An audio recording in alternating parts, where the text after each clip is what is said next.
Bonjour Michel Musso, je suis ravie de vous accueillir sur Tribune Libre. Vous êtes la maman d'Eva Musso, jeune femme décédée à l'âge de 30 ans, victime de sa première injection du produit expérimental du laboratoire Pfizer, qu'elle avait dû recevoir à contre-cœur avant une opération chirurgicale en décembre 2021.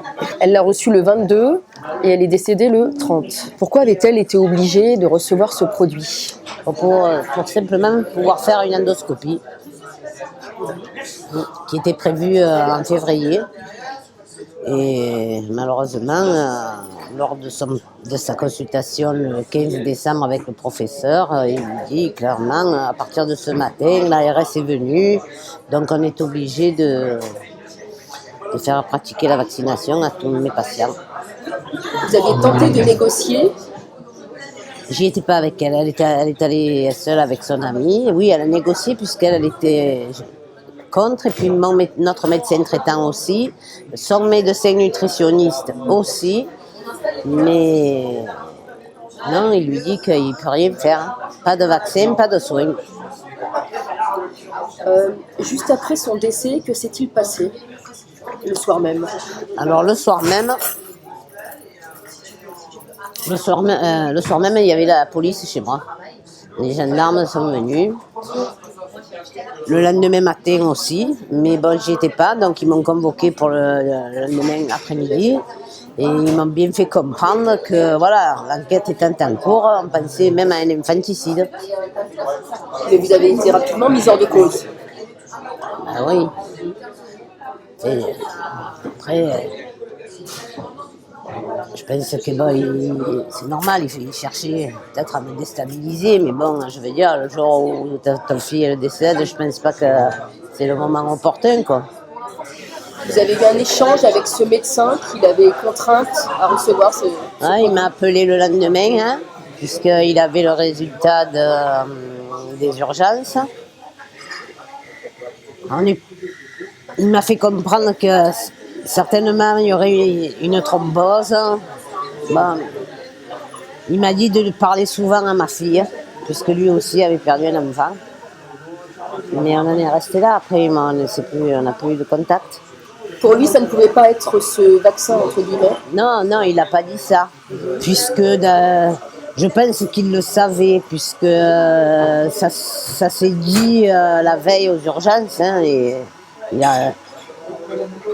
le savait, je pense. Le personnel soignant qui a reçu votre fille était affirmatif, c'était bien le vaccin. Non. Lorsque je suis arrivée, qu'on m'a posé la question de vouloir savoir, de connaître ses antécédents médicaux, pourquoi on était arrivé dans le sens pompier avec un arrêt cardiaque, moi c'est moi qui ai dit c'est le vaccin. Il y avait 5 médecins autour d'une table et ils ont acquiescé avec les yeux, mais voilà, il n'y a personne qui m'a dit c'est le vaccin. Ils l'ont vu, ils l'ont vu. C'est d'ailleurs eux-mêmes qui ont voulu prendre en charge toute la procédure avec l'autopsie, tout ça. Vous avez cherché à déclencher une enquête judiciaire. C'est l'hôpital. C'est les urgentistes. D'accord. Vous n'avez pas tout de suite trouvé l'avocat qu'il vous fallait ? Non, pas du tout. Donc j'ai cherché, je me suis renseignée à plusieurs cabinets d'avocats spécialisés dans la santé. Dès que je parlais de vaccin, personne... personne ne voulait y toucher. Ensuite, mais comme j'étais madame personne et que je connaissais pas grand monde, j'ai jamais déposé de plainte, rien du tout. J'ai contacté des avocats médiatisés. Alors là, certains m'ont estorqué. Mais jusqu'à ce que je rentre chez moi, bredouille et sans avocat. Et puis un jour, je consulte mon médecin traitant. Et puis elle me dit comme ça, ben oui, mais j'ai vu passer dans Internet, il y a un monsieur là à Marseille. Et voilà, donc elle a recherché, puis j'en ai tombé sur Maître Lanzaron qui m'a reçu. Ben, moi, je lui ai expliqué dès le début que je voulais un avocat spécialisé dans la santé, tout ça. Et puis, donc, il m'a reçu avec un collègue. Et Et après, on a pris un temps de réflexion tous les deux. Je lui ai laissé les documents que j'avais à ma possession et puis ça s'est enclenché. Et puis voilà, aujourd'hui c'est une affaire qui tourne. Et si Eva a été reconnue, je lui en suis reconnaissante parce que c'est lui et lui seul. Pour moi, c'est Dieu. C'est un très bon avocat. C'est Dieu. L'avocat de Dieu. Très bien. Il y a Jésus dans votre histoire aussi. Il y a Jésus. Alors Jésus, c'est la crèche, c'est Noël. Donc oui, je compare mon ami le docteur Denis Agré à Jésus. Parce que ça fait 3 ans qu'on essaye de le pendre sur une croix. Et chaque fois qu'on arrive dans les batailles à lui lever un clou, on lui attend que deux autres. Donc pour moi, ça sera le winner à la fin. Il reste combatif. Jésus. Alors, ce combat a été très long, justement. Il a fallu attendre 1 an et demi pour obtenir Les 3 rapports. Le 29 septembre 2023, vous recevez ce document précieux qui est l'expertise médicale. La dernière. Elle dit qu'elle a bien fait une myocardite avec des microthromboses et que c'est ce qui a provoqué le décès. D'accord. Donc ça, Il n'y a rien d'antérieur. Rien d'autre. Non. C'est affirmatif. Donc je sais que vous possédez le document, mais vous n'avez pas le droit de le publier, en fait. Non, parce que l'enquête est toujours en cours. D'accord, l'enquête judiciaire n'est pas terminée. Voilà. Et elle peut être très longue. On a appris au moins, depuis le début avec Eric, avec Maître Landeron, on s'est dit, 7, 10 ans. C'est comme un mariage. 7 à 10 ans, ouais. Et est-ce que d'autres plaintes sont en cours, d'autres parents? Oui, mais malheureusement, beaucoup sont classés. Et c'est ce qui pour moi, ça passe pas. C'est pas normal. C'est pas normal. Il y en a un autre cas, le petit Rio qui a été reconnu après avoir été classé. Heureusement que sa maman, je dis bien sa maman, et non son avocat, qui a fait des pieds et des mains pour obtenir, tant bien que mal, son numéro de lot. Et lui, c'était un AstraZeneca. Le numéro de lot avait déjà été interdit, mais il circulait toujours. Et par contre, elle n'a pas le droit de parler. C'est ce qui est désolant. On dirait qu'en France, on a deux justices. Moi, dans le Sud, on m'a marié. Voilà, seulement que je ne dois pas divulguer, certains... Enfin, comme là, mon rapport, je ne peux pas le publier, mais j'ai le droit d'en parler. Elle, non, la pauvre, on les a interdits, les parents de Rio. Donc, ensuite, voilà, beaucoup de dossiers sont classés. Et c'est désolant. Il n'y a pas d'entraide entre les familles. C'est pour ça que j'ai fondé l'association Les Désenfantés, pour justement qu'on arrive à trouver ensemble des solutions. Alors parce que moi aujourd'hui, je peux arrêter et puis attendre, mais bon, c'est pas le but. Je m'en fous, ça y est, pour moi, vous savez, dès que j'ai reçu la confirmation que c'était le vaccin, pour moi, c'était comme si j'accouchais une délivrance. Donc, aujourd'hui, si je continue à combattre, c'est pour les autres. Parce que je veux que personne ne soit laissé sur le côté. Et puis, c'est important.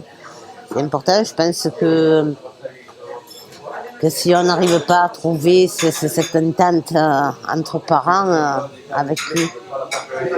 Cette association, elle a été montée également avec Dominique Bodino, qui est mon ami, qui est un papa extraordinaire avec sa femme Martine, je les embrasse tous les deux.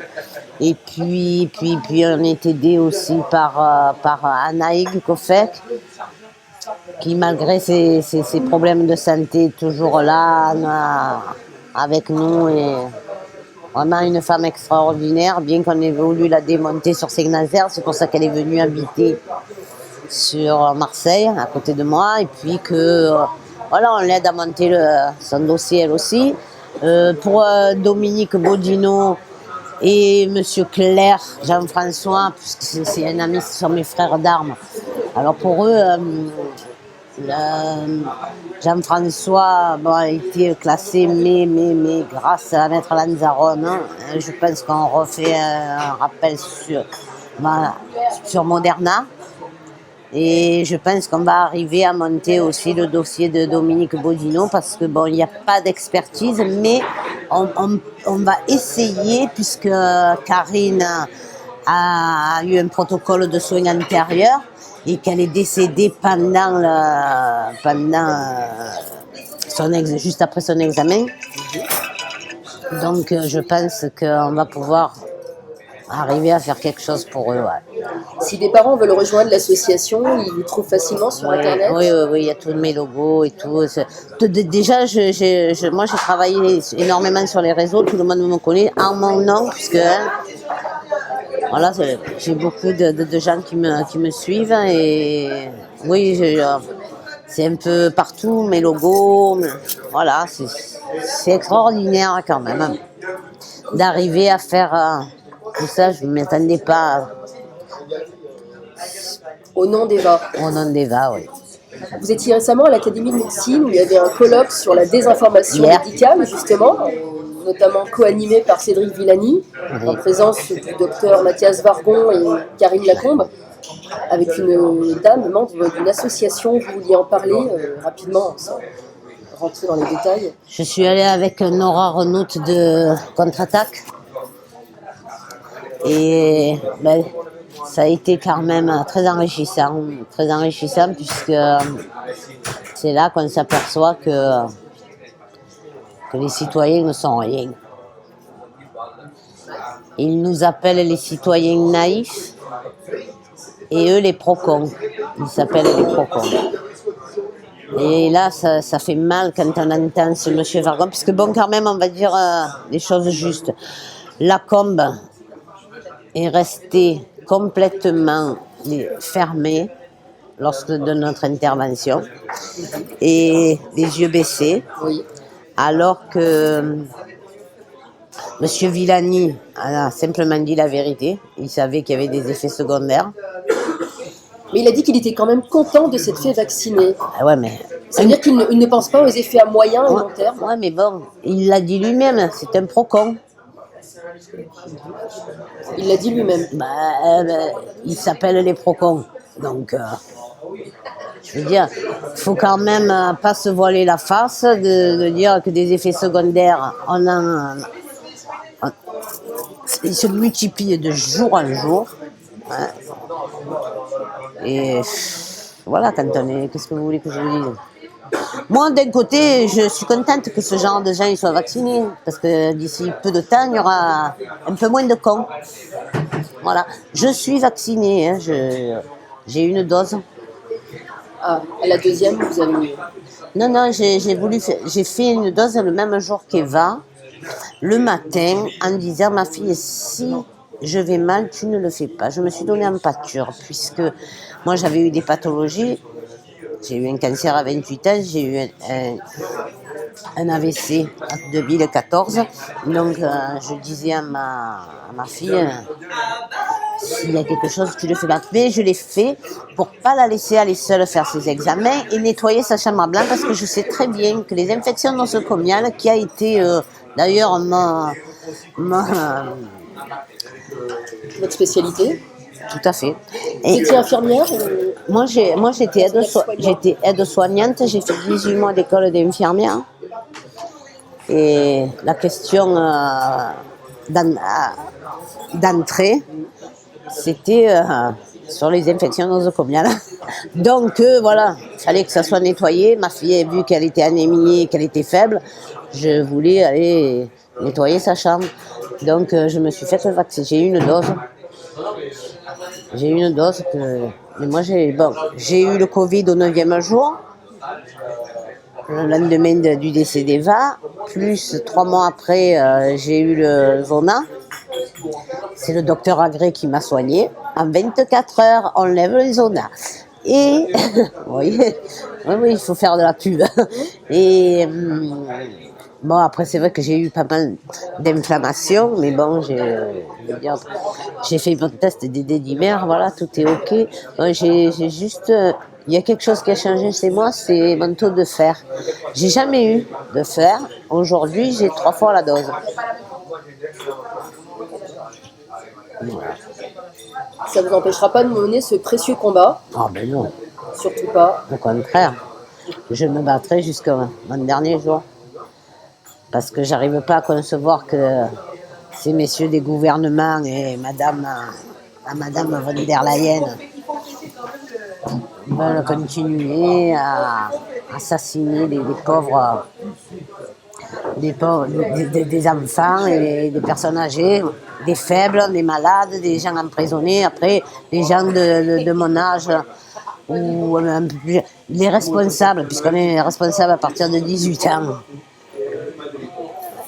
Ben, on prend chacun ses responsabilités. Moi ça me dérange pas. Je pense qu'on doit laisser le choix. Voilà, chacun doit avoir le choix. Et rien imposer comme ça l'a été pour Eva. Un grand merci pour votre précieux combat et témoignage. C'est normal. Au nom d'Eva, merci. Non plus.